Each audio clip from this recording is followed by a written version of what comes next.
Okay, hello everyone. My name is Kelly Lynn Adams, and today I get the honor of interviewing Andrea Owen. She is amazing. I've loved this girl ever since I found her on Facebook.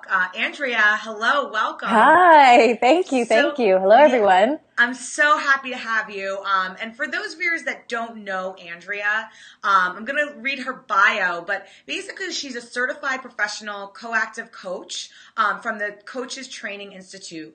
And she just published a book, and she's the author of 52 Ways to Leave a Kick-Ass Life, BS-Free Wisdom to Ignite Your Inner Badass and Live the Life You Deserve. I am so excited to read this.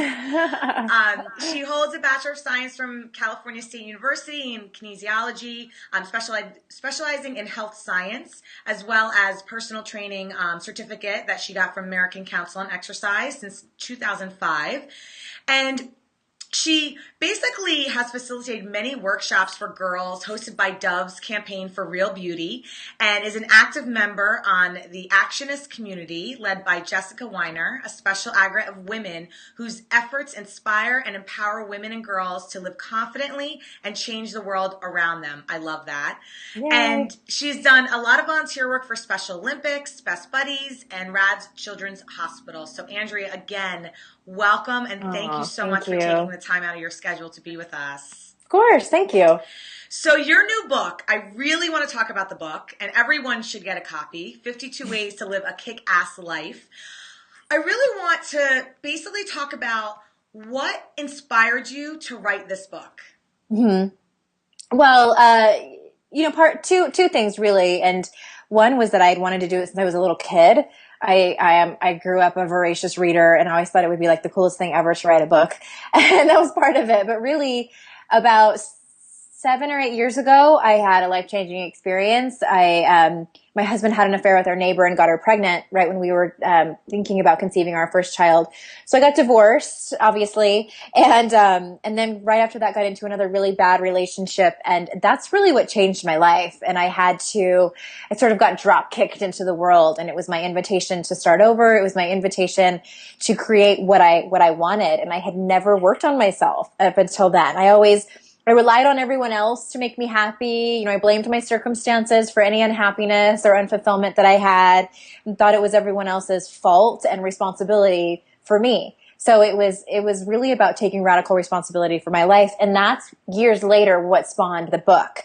And I put everything that I've learned into really, for lack of a better word, just getting off my ass and Yeah. creating this amazing life. It was really up to me. So that really was the basis and the foundation for the book. Wow, that's like an incredible journey. And I want to talk a little bit more about the whole like the radical self-love conversation because I think Mm-hmm. it's so important. I think a lot of us can get stuck in this like victim mentality as like woe is me, and listen, everyone struggles, right? Mm-hmm. Everyone has their journey, everyone has their story, everyone has a struggle in some part of their life, whether it's business, whether it's love, whether it's finances, whatever it is, everyone struggles. So, can you talk about or just kind of maybe shed some light on kind of how you got out of like that like how you got into the self-love conversation, but Mm-hmm. how did you get out of like that inner critic? Because I know you talk a lot about like your inner critic and how can you calm that voice down, because quite frankly, when we go and want to do something in life or we want to achieve something, it's like we get to this point, right, where you can be like, oh, I really want to move forward, but like, you sometimes, I mean, I know I do it. I self-sabotage myself. So Mm-hmm. how can you quiet that like inner critic voice that sometimes gets in our head? Yeah. Yeah. You pointed to, I think, a lot of things that most people can relate to. And it really is that, and it's not to say that you should just skip the whole mourning or grieving or victim mentality. I think that some of us need to be there. And like you were saying, everyone has a journey. And I think that, whatever it looks like for you, you need to get to that place where you are ready to draw the line in the sand and say, no more, I'm done with this. So to answer your question about the inner critic, I think awareness is the biggest part. I think that so many people, women too, that it becomes our truth. We believe all of this conversation in our mind about we can't do it. And then we set up, we believe our excuses, and then we get in our own way, and then we don't do anything. We self-sabotage. And I think that what really the basis of that is, it's safety. It's our comfort zone. And all of us as human beings, we want to feel loved. We want to feel safe. And safety is this little comfort zone that we've created. And that means not changing. That means not going after big things. That means not being vulnerable and putting ourselves out there for the world. So really, it really is about being ready, first of all.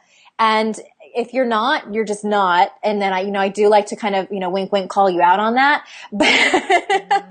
But really it's about, a lot of times it's just about taking radical action and just saying like, okay, I'm done, doing it this way. I'm ready. And it is about knowing that you will be scared. Like, I was scared shitless to write the book. I was totally scared to go out there and date again after 2 miserably failed relationships. I was scared to start a blog and start, telling people my struggles, all of it. And it just, as you do it, it gets a little bit easier and a little bit easier each time. And it's just, what I like to ask people is, what's the alternative? Just to stay where you are. And I ask myself that all the time. When I'm afraid to do something, when I'm afraid to go after something, like, I think about myself 10 years from now, 25 years from now, am I going to be okay with being in the same place? So whatever your motivators are, whether it's creating a tribe of people, this is huge, creating your environment, like your tribe of people that lift you up.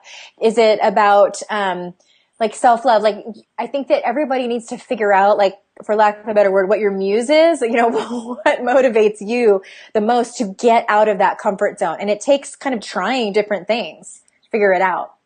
No, and that's great. And so the one, thing in your journey, right, is your husband was cheating on you, and you decided, like, what was kind of the breaking point for you to be like, okay, like, enough's enough. Mm-hmm. I'm making a decision. Cause, and that can stem through, like, writing the book and, like you're saying, taking all these actions to just do it.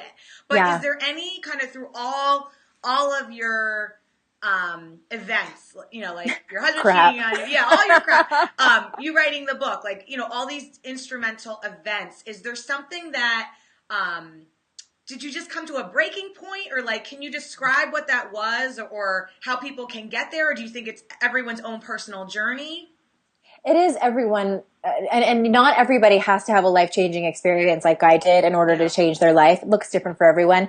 But for me, it really was, you would think that I started to change my life after, I found out my husband was cheating on me, and no, like, that's not how it worked. So I got into a relationship right away after he and I split up, which was the biggest mistake. And it really wasn't a mistake now that I look back on it. Like, I needed to go through this again. Yeah. So I dated some normal guys. I found some nice normal guys, and then I met this guy that was intense and chaotic, and just, on the second date told me he loved me and probably wanted to marry me. Like, that's what I wanted at that time. Like, I was not ready for any nice, normal, healthy guys. I needed, like, more monstrosity of chaos.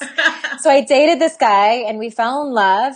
And he told me I had cancer, and it was awful. And then he lost his job, and I was, like, funding his cancer medication. And after a few months, I was like, you know what? I don't think this guy, like, something's wrong. My intuition was telling me, run. Turns out he didn't have cancer. He was a drug addict. I was basically funding his drug problem. But I thought that he had cancer. I got conned, basically, is what happened. I got conned out of several $1,000s. And he went to rehab, and I thought that we could work it out. And then, that's how fucked up I was. I was so desperate for love. Yeah. And had not done any inner work yet still. And what happened was he went to rehab, and I thought we could work it out. And then he fell in love with another addict, and we broke up. Wow.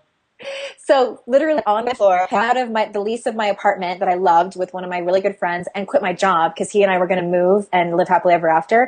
So I basically, I didn't have a job. I didn't have a place to live. I was in my apartment, which was empty because we had moved. And I was like, in a ball, like on the floor, and being like, how did I get here? I was so ashamed of where I was. Mm-hmm. So that for me was my pivotal, I call it my what the fuck moment. Like, Yeah. what have I done to create this? Like, I couldn't blame him anymore. I couldn't blame my ex-husband. I couldn't blame my parents for not giving me the tools that I needed to be a normal grown up. I had to really look at my life and take responsibility and decide to change. And I told myself, like, if I can get out of this mess, I can get out of anything. And so that's really when I put myself on the fast track to self-help. And it was about, like, you know, when you said self-love, it was about loving myself even during that time where I was so ashamed of where I was and just embarrassed. Like, I had isolated myself from all of my girlfriends because I was just so embarrassed. Mm-hmm. So it was about really accepting where I was and just saying, like, okay, this sucks. This totally sucks, but you can get out of it. And, you know, what do I need to do? So I just immersed myself in positive people and just things and books that I could consume to make a positive influence on my life. So, and when you talk about like that internal work, is that what you're talking about? Like you just Mm. positivity around you, Yeah. whether you believed in a higher power, universe, God, whatever that Mm-hmm. is for you, that connection, and then just kind of, and I know like for me, like surrounding myself with like-minded people, that is huge. Just Yep, it being is. around those positive people. It did. So that's good. It kind of like brought you to your knees, it sounds like. Like literally and figuratively. Yeah. It Yeah. did. And I write a chapter in there. I have a chapter in here called find some spirituality for Christ's sake. You know, it's a play on words, but like, you know, you don't have to be religious. Like, just find something that's bigger than you, because my life at that moment was bigger than me. You know, any addiction that you have, like stuff like that is bigger than you. Yeah. So I had to give it all up and ask for help. You know, it's one thing to ask for help from a therapist or a book or a group of friends, but I had to call on something else that was bigger than me, because I said out loud, I said, I cannot bear this pain anymore. I can't bear this change. It was too much for my soul.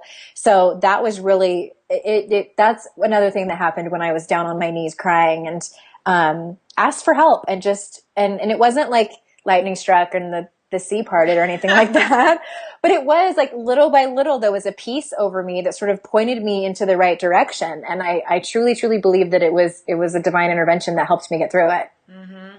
I love that, is like just calling on help. So whatever you believe, God, angels, spirit guides, you know, whether you're Mm-hmm. Christian, Buddhist, whatever it is, something higher than you is at work at all times. And that's what I believe as well. You know, just watching the birth of babies, you know, Yeah. it's a miracle, and there's something higher than you that can help you. So I love that. I love that. Yep. I guess kind of I want to move into also like talking about, because it's all connected, like the whole people pleasing Mm-hmm. aspect. So whether it's, you know, you're trying to people please, you know, in your friends or your family, or like you, it sounds like in your relationships you had some of that people, you know, pleasing going on. And it all links back to self-worth, I feel like. Yep. So Mm-hmm.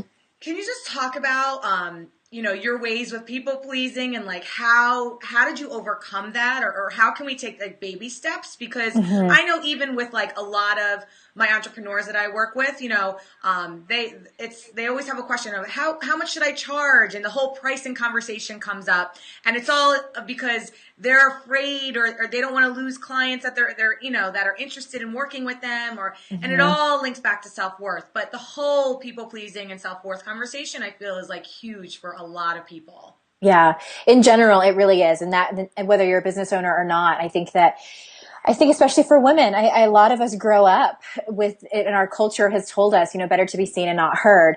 And I think that you have this personality too, Kelly, is that I came out of the womb too much, you know, too loud, too outgoing, too social. And so I there was times where I would offend people, or people would be like, "Oh, I don't know about this girl," and I would, you know, kind of shrink back. And I wanted everyone to like me, and I thought that that was my ticket to love, and um, and it just it was kind of a recipe for disaster, because then I became resentful, and I'm like, "What do you mean you don't like me?" Or I don't want to censor myself, and this is how I how I feel like I have to act in boxes. And even if you don't have a personality like that, I think that a lot of times the way that we are looking for love is by pleasing everyone. And several years ago, I heard the rule of thirds, and maybe you've heard this, or some of your people have heard it, but it's, the population is going to be kind of broken up into three different parts. There's the third of the people that are going to not like you. There's a third of the people that are going to be kind of indifferent. And then there's a third of the people that are going to love you. And I think that, for me, in my experience, I spent a lot of time trying to convince those first 2/3 of people that I was worthy, that I was amazing, that I had something to say, that they should listen to. And it was just a hustle. It was a scramble, like editing blog posts and apologizing and like, oh, wait a minute. But, and like, kind of like splitting my personality into wearing all these different hats to try to like do this dance for everybody, and it just wasn't working. So once I learned about the rule of thirds, I'm like, oh, my only job is to really help that 1/3 of people that are really on my team. Like, this is my tribe. These are my people. Yeah. And once I embraced that mantra or, anecdote, whatever you want to call it, it just got a lot more peaceful in my life. But really, some of the tools that I write about in the book are, as far as people pleasing is, I think that a lot of our knee-jerk reaction is to say yes to things that we don't want to do, whether it's working with particular clients that we don't want to work with, or taking on projects at work, or doing things that our partner or spouse wants us to do that we don't want to do. And I think it can be difficult to tell someone, just start saying no. No is a complete sentence. Okay, well, if you've had this behavior for a long time, it can be difficult to change it. So one of the things I say is to just buy yourself some time. So if your knee-jerk reaction is going to be yes, just shift it to, I need to check my calendar. I need to check with my husband. I need to ask the magic 8-ball, or whatever it is, just buy yourself some time to give you time to either craft an email or, say whatever it is that you need to say no. Just, it's about practicing. And really, I think that pretty much off the bat, if I love the mantra, if it's not a hell yes, it's a hell no. Yeah. So ask yourself that. Is it a hell yes? And you'll probably know right away. Sometimes there's hell maybes where you're not really sure. Then you can buy yourself some time, but you'll know right away. And I think we make up these catastrophic things that the other person is thinking. And usually they're not thinking that. They'll just move on. Yeah.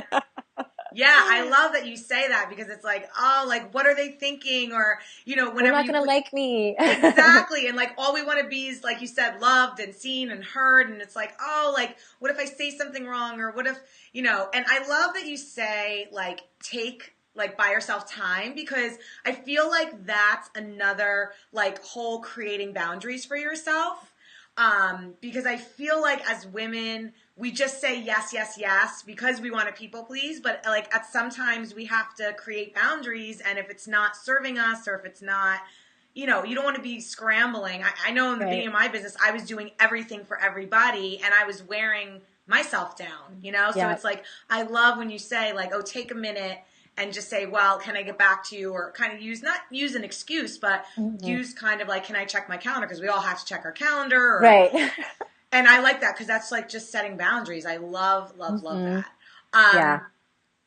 And what I find interesting about you is, like, I'm not a mom yet, but you're a mom and you're a wife, and like, how the hell do you balance it all? Like, I see women that are so successful that are mothers, and I'm like, I don't know how you do it, because it's not that it's hard, but I feel like I have so much going on that if I had threw kids in the mix, I'd be like, oh my gosh. But like, do you have any tips for like any of the mothers out there, or, people that adopt kids that, have businesses or just running their life? Like, what has helped you, and how have you managed to like rise to this level in your career with kids and all these, like, and your journey with all these things, going in and out of your life, and the healing and all, like, how do you manage it all?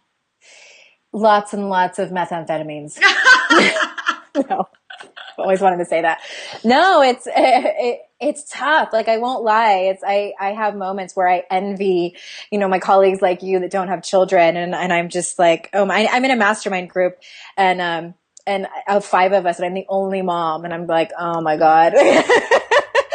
But it's a choice, and it's harder, and I can decide whether or not I'm going to feel sorry for myself, or if I'm going to just kick ass as best I can. And really, Logistically, it's childcare. Like I tried to do it in the beginning when my kids were really little, and I'm like, oh, I'll just do everything during nap time or when they go to bed at 8 o'clock or on the weekends. F that shit. It is Yeah. so you want to talk about tired and resentful? That didn't work. But it really, going on a deeper level, for me, it was about getting childcare. And then of course I felt guilty about that. But I had to come to a point in my life where I realized that my children don't define me, and I am not 100% fulfilled in this life by being a stay-at-home mom. Yeah. And it was hard for me to admit. It really was. And it's not for me. And it doesn't say anything about my children. It doesn't have Right. anything to do with how I feel about them. It just means that I truly believe that I was put on this earth to do this work, and they get to see it. They get to witness it. And it is about finding reliable, trustworthy childcare and really being extremely organized. Yeah. Finding hacks that work, and like I just mentioned, being in a mastermind group and surrounding myself with colleagues that I collaborate with and don't compete with. And it's just that realization that it's a little bit tougher. It's a little bit tougher. We just have an extra obstacle that people with kids without children don't have. Yeah. No, and I love that you and just from like a point of view, like you're leaving a legacy that they can then watch, like your book and like everything that you're putting out into the world. I think that's so cool because then they're gonna be like, look what mommy did, like, Yeah. and that's just, it's great to hear because it's like, it gives, I feel like people hope and inspiration that they can do this. Cause like if you're doing it, why can't I? Yeah. So I love that inspiration so like kudos to you and congrats because I mean, it just gives me inspiration and like hope that, okay, it's manageable, it's doable, if someone else could do it, then I can too. So that's amazing. Thanks. I want to bring up another issue because I know so many people. I was just talking to my friend actually the other day, and she's not into like the whole self-help industry and books or anything. She will be soon. But I want to talk about anxiety and panic because I read in your bio, and I didn't know this about you until I went on your about page, which is crazy, that you have, I guess, issues with like anxiety and panic. Yeah. Well, like I have a medical diagnosis. Oh my gosh. Yeah. So you're Like like, in yeah. 2003, I was diagnosed with severe anxiety and moderate panic disorder. And I was on medication for a few years, but I've successfully been off medication for several years now. So yeah, it's definitely, runs in my family. My dad has it too. And it just is something that one day I realized that it wasn't normal for me to, there's a difference between like the worrier and someone who just kind of like overthinks, Yeah. and then someone who has full blown anxiety disorder. And for me, it looked like I was having panic attacks while driving on the freeway. I would throw up. Like I would get so anxious that I would physically be ill. And so that's really what prompted me to go to the doctor and got that taken care of. And medication really did change my life for a while. And, but really what has helped so much, and some people are like, roll their eyes when I say this, but exercise. Wow. Exercise changes my entire mental state. And I was just talking to my husband about this last night, actually, because we moved a few years ago to a place that snows, where I lived in Southern California before for 36 years. But in the winter, and I know you live with somewhere where it snows and it gets very cold, I lose all motivation because I love running outside. And so I haven't really worked out since, the fall. And I was just telling him, and I said, I turn into a crazy person. I start to it's like I want to crawl out of my skin, and that's anxiety. So, that being said, a spiritual connection and exercise are my two biggest factors to help with anxiety. That's awesome. Awesome. So I want you to kind of give us a little bit of a snapshot, like, who is your book for? I feel like it's for every woman. That's what I feel like. But like if someone's having a challenge like in their life or their business, like tell us like who is it for? I feel like it's for every woman because you have such incredible content in there. But if you could just give us like a little bit of a nugget, a taste, or of kind of what it's all about and your because I just love how you've had such an incredible journey, and I think you're just so inspiring to just have come through all of that. So I mean, right there, I think you should buy the book. Everyone who's watching. But The just, end. Bye. yeah, thanks, bye. But yeah, just give us a little like preview or a snapshot of your creation. Yeah. Well, it's for anyone really. I love self-help, but there are some books that I have and I own and I actually refer to, but they're really long and heavy and serious. And I'm like, oh, and that's really not me. And so I wrote it, one of my all-time favorite self-help books was the late Richard Carlson's Don't Sweat the Small Stuff. Oh, yeah. And I loved how it was like bite-sized wisdoms, nuggets of wisdom. And you can like look at the table of contents and go, oh, you know what? That's kind of something I'm struggling with. And that was the basis for the book. And so there's 52 and you can open up and talk about control issues, perfection, comparison, inner critic, self-love, body image, creating your tribe, spirituality, exercise. There's a chapter in there that pretty much like when I hit 52, I was like, I am done. I don't have any other things I can talk about, you guys. This is it. But and each chapter is a short read. So I think it's for women 20s and beyond. I've even had some teenagers buy it. There's a few bad words in there, so definitely PG-13. But it's really for, you don't have to be evolved or even like moderately self-aware. Just somebody who wants, basically it's less self-help and more your sassy girlfriend telling you exactly how it is, and less focus on the problem, more focus on the solution. I love that. And I love that. That's how and that's why you're a coach, right? It's like you can, there's the problem, but it's like, okay, you can sit in your problem for years, or you can take action and move forward. And that's what choose it sounds. to move forward. Exactly. Mm-hmm. Exactly. Yeah. And each chapter I tried to put several different tools in there so you can try different ones, because some don't work for everyone. So I tried to make it like a variety of tools for your toolbox. Awesome. So I know you do online courses. Anything coming up in the next year that we should, keep our eyes out for, or that you want to kind of give a shout out to? I know you've been on the book tour, which is amazing. Yeah. Yeah. And that I always do one-on-one coaching. I help brand new coaches too. I call it get their ass off the ground. Because that can be overwhelming. Yeah. But I do one-on-one coaching, and I co-founded the Self-Love Revolution with my best friend and colleague, Amy Smith, and we're getting ready to do a course with that. So that's actually when we promoted Shit Life Coaches Say. I don't know if you ever saw that. Yes. That was awesome. The Self-Love Revolution. I love you two together because I think it's phenomenal. You guys are fabulous. I love it. Thanks. I love that. I mentioned her 3 times in the book. She was so happy. Aw, she's awesome. Yeah. Yeah. And that's about, just to touch on that. I mean, that's really, she and I manifested each other, and we both wanted someone in our life that was like-minded and like-spirited. And then we met each other. So I talk about that in the book too, about manifesting your tribe of badasses, people that lift you up. That's amazing. Yeah, I love you two together. Oh my God. I saw, some projects you were working on last year. I'm like, oh my God, these two are amazing together. It's like, you just fit, it's great. Oh yeah. Yeah. It's great.